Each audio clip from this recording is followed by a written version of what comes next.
15 लाख रुपए का हार बुनेर के लोगों के लिए डोनेट करने का फैसला। ये नीचे आपको दो नौजवान नजर आ रहे हैं जिसकी शादी हुई है और शादी पर उनके दोस्तों ने उसके लिए एक हार भेजा है और उस हार के अंदर तकरीबन 15 लाख रुपए हैं। और इन दो नौजवानों ने इस हार को लेते हुए कहा कि हम ये 15 लाख रुपए का हार बुनेर के लोगों के लिए डोनेट करेंगे।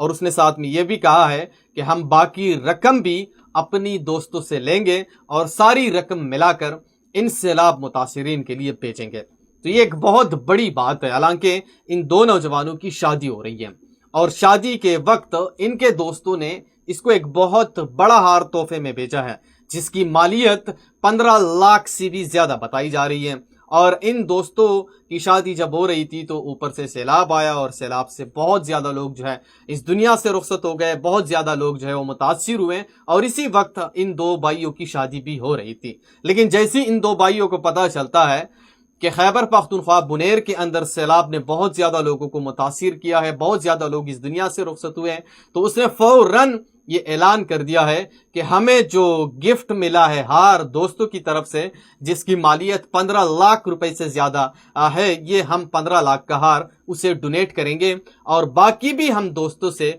रकम जो है वो इकट्ठी करेंगे और सारी रकम मिलाकर इन बुनेर के लोगों के लिए बेचेंगे। तो ये मेरे ख्याल में एक बहुत अच्छी हिकमती अमली है, क्योंकि किसी दोस्त की तरफ से आपको गिफ्ट मिलता है तो इसके लिए भी बड़ा जिगरा होना चाहिए कि आप इतना बड़ा रकम आप बुनेर के लिए डोनेट करते हो। बहरहाल मैं इन दोनों भाइयों को सलाम पेश करता हूँ, इसको अप्रिशिएट करता हूँ और इसके लिए दुआ करता हूँ कि अल्लाह ताला उसको हमेशा खुश और आबाद रखे। लेकिन एक और बात यहाँ पे ऐड करता जाऊं कि बुनेर के लिए जो भी कोई चीज आज जो भी बंदा इस वक्त पकी पकाई चीजें वहां पे पहुंचा रहे हैं तो खुदारा ऐसी चीजें वहां पे ना पहुंचाएं।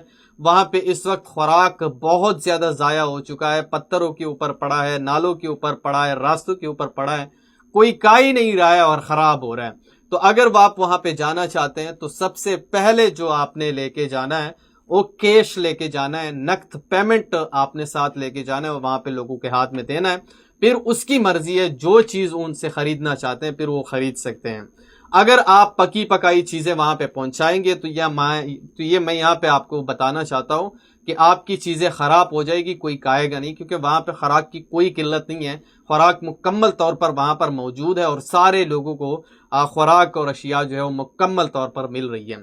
और यहाँ पे भी सुनने को मिल रहा है कि वहां पे खुराक बहुत ज्यादा लोग पहुंचा रहे हैं, पकी पकाई हुई चीजें वहां पे पहुंचा रहे हैं, जैसे चावल हो गया, छोले हो गए या बाकी जितने भी अशिया है ये सब पहुंचा रहे हैं। तो वहां पे पहुंचते हुए लोग खाते नहीं है और फिर इसी दौरान वहां पे बिजली है नहीं कि किसी फ्रिज वगैरह में रख दें और इसी जरिए से फिर ये खराब हो जाते हैं। बहरहाल आप इसके ऊपर क्या राय रखते हैं कमेंट सेक्शन में आपने मुझे जरूर बताना है और इस वीडियो को भी आगे शेयर करो, जहां पे भी वो खुश रहो। अल्लाह हाफ़िज़।